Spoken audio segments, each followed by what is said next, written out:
La stratégie d'investissement d'épargne-pierre, c'est toujours de maintenir cette diversification des actifs. Donc, bien entendu, on continuera à investir dans le bureau et dans le commerce. Contrairement à ce qu'on dit, le bureau n'est pas mort et le commerce n'est pas mort. Ces deux actifs sont en train de se transformer, comme beaucoup de classes d'actifs. On va le voir récemment avec les événements qui se sont passés sur la santé avec Orpea. C'est aussi un marché qui va se transformer de la même manière que d'autres marchés. Donc, ces segments ne sont pas morts, ils se transforment. Il faut accompagner la transformation. Je vous rappellerai qu'on a vécu 5 crises majeures sur le segment de bureau depuis 1970 et pour autant, tous les acteurs se sont transformés et ont accompagné cette transformation des bureaux.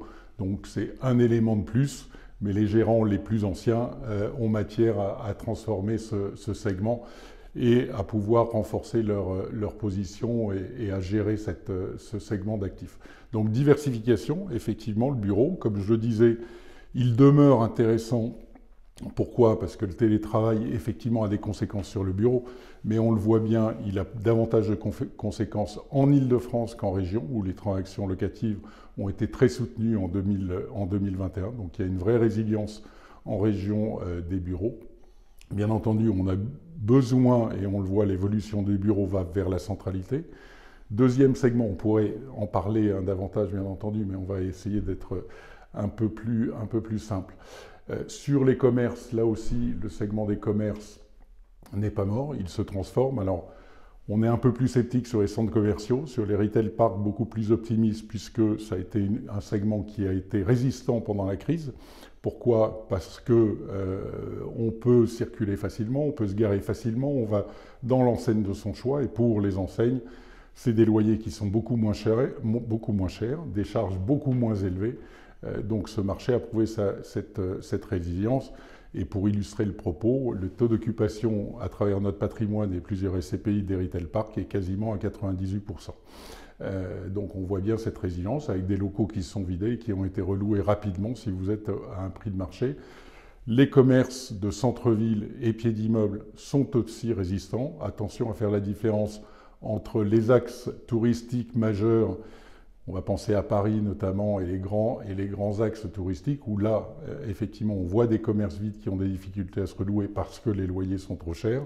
Dans les villes de province ou les métropoles régionales, il n'y a pas de difficulté à relouer puisqu'il n'y a pas eu une inflation des loyers, sauf dans certaines rues. Donc là, ce sont des segments qui sont résilients.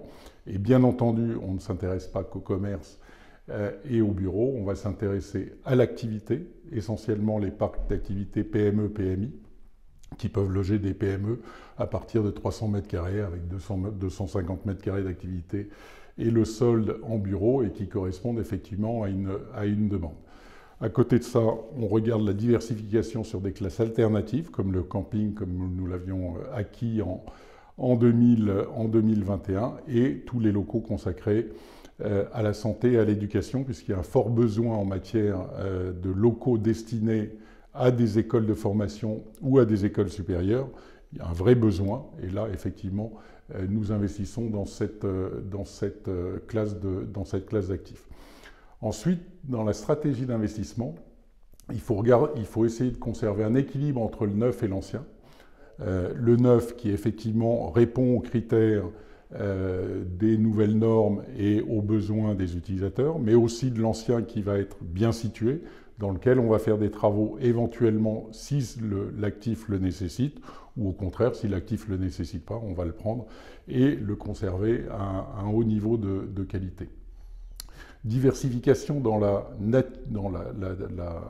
montant des actifs unitaires, puisqu'effectivement, il ne s'agit pas d'acheter que des actifs importants de plus de 100 millions. On va aller sur une échelle de 2 millions d'euros au minimum à 100 millions d'euros suivant les actifs, sachant que nous investissons à peu près 550 millions par an sur épargne-pierre. Donc il faut garder un grand nombre d'actifs qui va être le fondement de la SCPI. N'oubliez pas que la SCPI, c'est avant tout la mutualisation des actifs et la mutualisation des locataires.